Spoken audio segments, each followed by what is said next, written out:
Kapag nakagawa ka na ng account sa Involve Asia, go to Dashboard, then add property.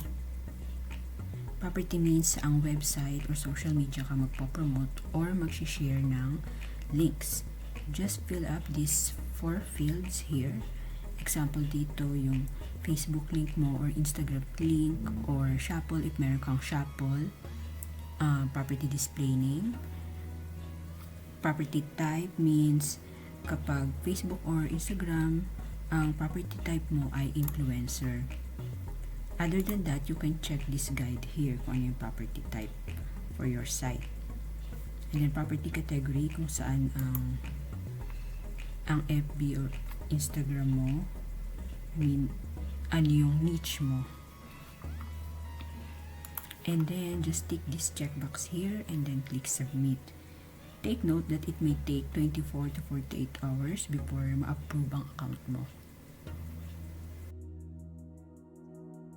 Select brands to promote.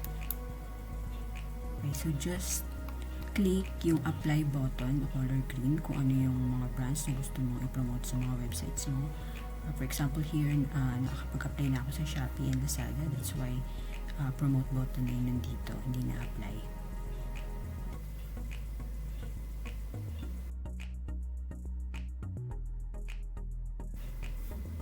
Step 3 is generate affiliate link.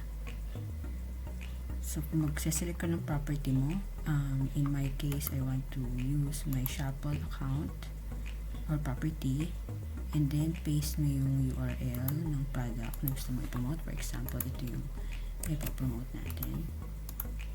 Copy-paste here, and then automatically na ma-fill up ang field na to, which means okay na yung link mo. And you can leave this blank and then generate the link. And then here's your new link. Ito na yung pwede mong i-copy at i-share sa mga website mo. Okay, that's it.